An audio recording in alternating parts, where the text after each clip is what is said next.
Good afternoon, my name is James Clayton Burns. Fight name is Clay 3rd Degree Burns. I'd like to introduce myself as a God-fearing United States Marine. I'm a father, I'm a husband, and I'm a boxer. My legal name's James, but I go by Clay Burns. 3rd degree, I don't know. I grew up on 3rd Street, and I don't know, third's three, you know, good luck happens in 3, bad luck happens in 3. 3 strikes and you're out. I don't know, it just fit long. I like to represent 3rd Coast as a Texas, Louisiana thing as well. So it just, you know, it's also I have a lot of family members that are firemen, and so 3rd Degree Burns kind of stuck with it. I've always been a fan of boxing. You can tell right now I don't have a voice because I was screaming so loud for my teammates, my cellmates, for their fights this weekend, and also for the Canelo card. That's why I don't have a voice right now, because I love boxing that much. So I was just screaming. I've always been a fan since I was about 6 years old, since my dad used to take me to the Rocky Balboa movies. And I'm from a small town, so we didn't have any boxing. So I guess you could say I started the game late. I had a few fights when I was a senior, and then I went to the Marines, and you know, I got into a lot of fights with knuckleheads there, and also some terrorists. But I came back and I kind of did some research, and like I said, I'm from Louisiana, and I had to travel 50 miles one way just to get sparring with other actual boxers. But besides that, I think I went pro at 27 years old.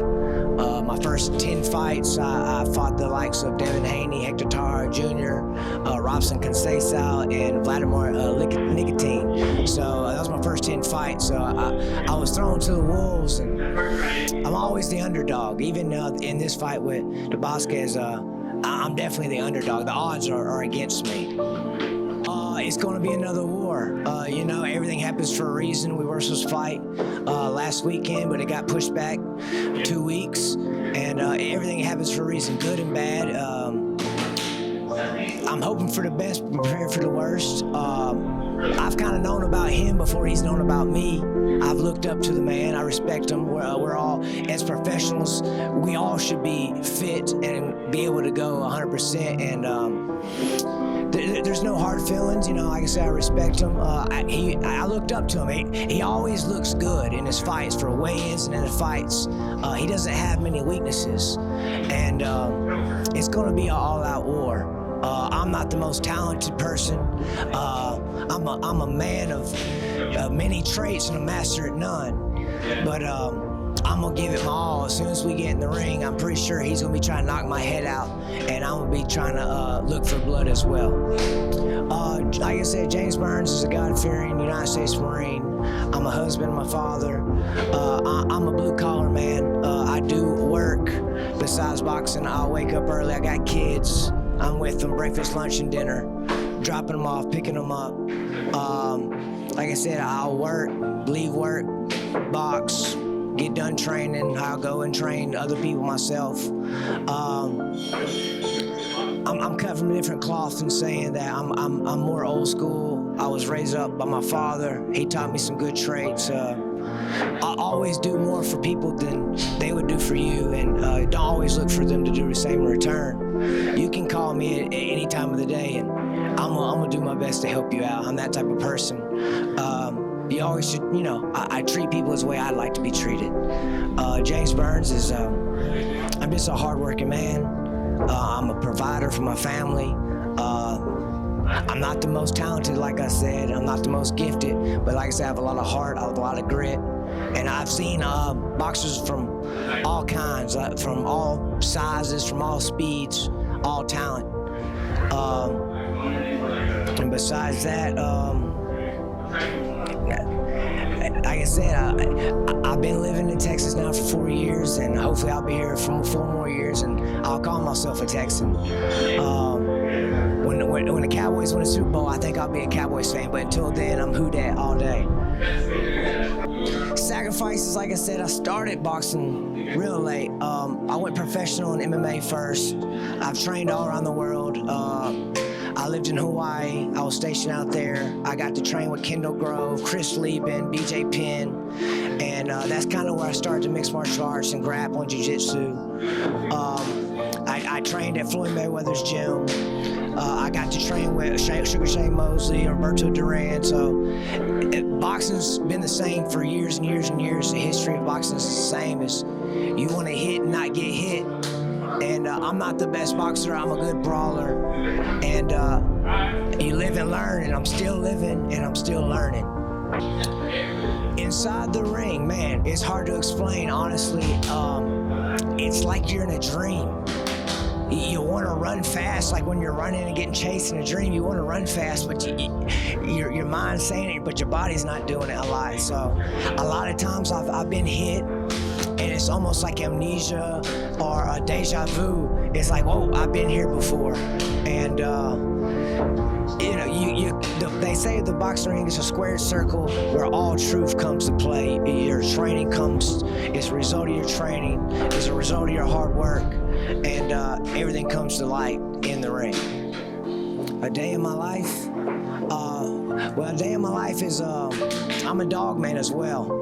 I got a bunch of Cane Corsos. I bred American Bulldogs and Rottweilers. I like big heads, big body, big mass type dogs. And so, you know, people think that you're in it for the money, but most of the time you're just picking up crap and feeding dogs. First thing in the morning, I'm getting woken up by them 5 o'clock, 5:30 in the morning, by their barking. They want out, they want to eat. So I feed them. I have about 20 dogs, and I feed them before I feed my kids and feed myself. So I got a lot of duties, a lot. My daily chores are busy from sun up to sundown, and even in between. I have a little insomnia, so I don't sleep much, so I'm a heavy thinker. I do anything to make ends meet. Like I said, I'm a blue-collar worker. I've been doing construction since I was 14. Before that, I used to work 12 hours a day when I was 12 years old in a fast food chicken business for my father. Before that, I was 5, 6, 7, 8. He was a florist, so I was sweeping up pedals. So ever since I was a youngin', I've been working, and that's, you know, you don't work, you don't eat. I've always been a worker for all my life. So I went from working in the flower house, from in the chicken business, from being just a laborer in the construction. And then that just gets old, doing the constructions day in, day out, same thing. And I take pride in my work, but you take a little bit more pride when you do it for yourself. And being a boxer, you're your own boss. You make your own hours. You know what you need to work on, and like I said, I'm not perfect in any way, so I have to work on my flaws more than what I'm good at. What motivates me is to never give up, to never quit. I want to be an inspiration to someone. I want to be inspiration to my kids. I want to be inspiration to anybody that's going through a struggle.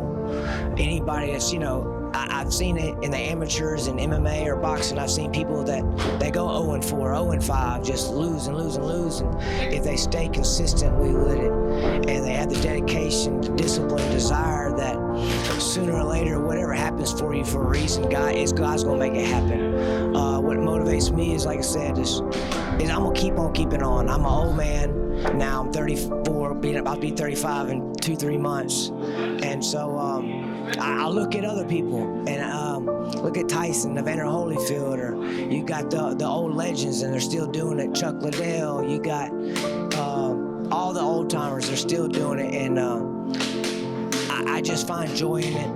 Boxing.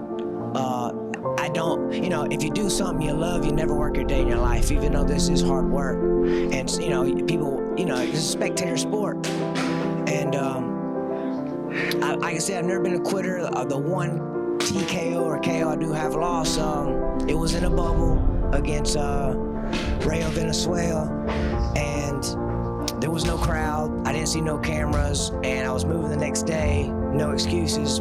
But it was an 8-round fight, and about 4 rounds in, it wasn't going my way, and I was just like, you know what, I got to move tomorrow. I'm going to go ahead and, I knew in California, if you take 3 knees, they would stop the fight, and I took the easy way out that day. And so I got to redeem myself in this fight. This will be an all-out war. He has everything, and I hope that I have enough to, with hell, what he's got coming, I can uphold what he's coming, and I can come out victorious. I know he's going to be praying to God. I'm going to be praying to God for the victory, but I hope God's going to listen to my prayers a little bit more than his. Man, I've carried a heavy load for a long time. You know, like I said again, I started late. Boxing's wasn't big where I came from. Everybody really there does MMA. I would go around businesses asking for sponsors, and they would look at you crazy when you tell them you're a fighter. Even to this day, I tell people I'm a professional fighter, because I don't just do boxing. I'll do MMA. I'll do any type of fighting. If there's a paycheck involved, I'll do anything if it's worth it. But my family, I don't have the biggest support system, honestly. I have strong stable mates, and we push each other, and I look up to them, and I feel like I'm still just trying to ride their wave and be competitive just as much as they are. They're always on the echelon up, and I'm right behind them. So I like to be a leader, but also I can be a follower as well. At first, I would say you gotta crawl before you can walk, and you gotta walk before you can run and start. Most definitely, you do your research first. You need to compete amateurly, a lot of sparring. And like I said, you gotta do the small venues first. It's like stairway up. You can't just start and the next year you'd be at the top. It takes a long time. Like I said, I kind of started when I was little. I was always fighting the streets, and really, I started boxing again like at a later age, but when I was 16, 17, 18, I was sparring with pros, and I want to say I've been dropped plenty of times in amateur, and after you get your tail whipped so many times, you start learning how to whip other people. But like I said, for you, someone else become a professional,